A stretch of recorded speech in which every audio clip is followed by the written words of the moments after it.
किसी ने बड़े कमाल की बात कही है दोस्तों। मुझे घमंड था कि मेरे चाहने वाले बहुत हैं, कि मुझे घमंड था कि मेरे चाहने वाले बहुत हैं, लेकिन बाद में पता चला सब चाहते हैं अपनी ज़रूरत के हिसाब से। हाय गाइस, मैं हूँ अपूर्व जैन। आज सुनाने वाला हूँ आपको एक कहानी। एक राजा साहब रहते हैं, वो शिकार के लिए निकलते हैं। शिकार पर जाते समय वो कुछ अपने भरोसेमंद विश्वसनीय सैनिक को ले जाते हैं और साथ में लेके जाते हैं एक हाथी को, जिसे बाला कहते हैं, जिसका नाम बाला होता है। गांव वालों का कहना होता है कि इस हाथी में राजा साहब की जान बसती है। क्योंकि राजा साहब हाथी को इसलिए ले जाते हैं शिकार पे, क्योंकि जो शिकार करेंगे तो वो हाथी पर लाद के ले आएंगे। ये निकलते हैं शिकार पे जंगल में। चूँकि इनको शाम तक कोई भी शिकार हाथ नहीं लगता है, तो ये सभी सैनिकों से बोलते हैं आज रात हम यहीं रुकेंगे और कल सुबह शिकार करके वापस लौट जाएंगे। तो वहाँ पर पड़ाव डाला जाता है और जैसे ही सुबह होती है तो सैनिक बाला को तो पास में जंगल में तालाब रहता है, उसमें नहलाने के लिए ले जाते हैं। अब चूँकि तालाब में दलदल होता है तो बाला फंस जाता है, बाला वहीं रह जाता है।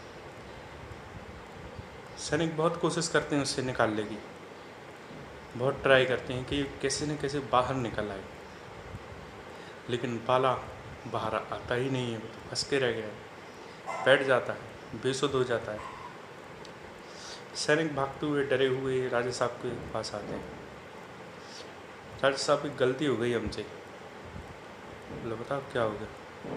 राजा साहब हम बाला के लिए तालाब में नहलाने के लिए ले गए थे और वो वहाँ फंस के रह गया है, बाहर आ ही नहीं पा रहा है।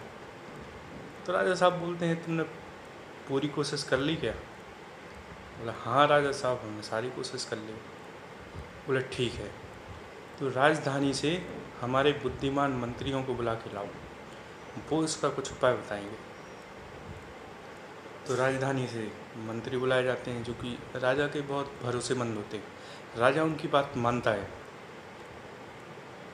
तो मंत्री आते हैं, मंत्री देखते हैं, बोलते हैं राजा साहब अब आप टेंशन फ्री हो जाइए, अब ये हाथी सही सलामत और अपने पैरों पर बाहर आएगा। तो राजा साहब को बड़ा आश्चर्य होता है, लेकिन चूँकि मंत्री उनके भरोसेमंद होते हैं तो वो उन पर विश्वास कर लेता है। मंत्री बोलते हैं कि इस तालाब के चारों तरफ नगाड़े लगाए जाएं और ऐसा युद्ध जैसा माहौल बना दिया जाए।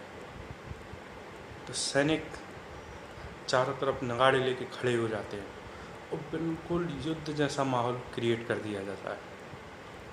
और फिर उन नगाड़ों को बहुत ज़ोर ज़ोर से बजाया जाता है। जैसे ही नगाड़ों की आवाज़ सुनता है हाथी, और उठ के सीधा तालाब से बाहर आ जाता है। राजा साहब को बड़ा आश्चर्य होता है कि ये कैसे हो गया। मंत्री से पूछते हैं ये चमत्कार कैसे हो गया। तो मंत्री जी बोलते हैं राजा साहब आपका हाथी फिजिकली भी स्वस्थ था, शारीरिक रूप से स्वस्थ था, बस उसमें थोड़े से उत्साह की कमी थी।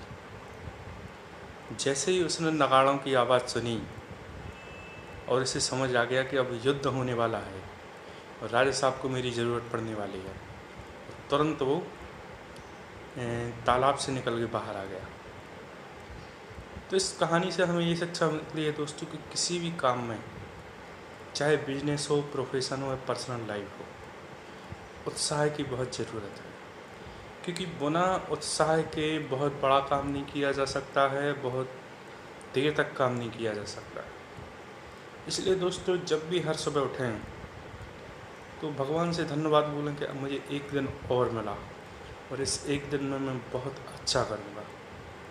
हर दिन जब हमारा ऐसा एटीट्यूड रहेगा तो ज़िंदगी में दोस्तों एक दिन हम बुलंदियाँ हासिल करेंगे। और एक बार फिर मैं कहता हूँ कर दिखाओ कुछ ऐसा कि दुनिया बनना चाहे आपके जैसा। Thank you everyone.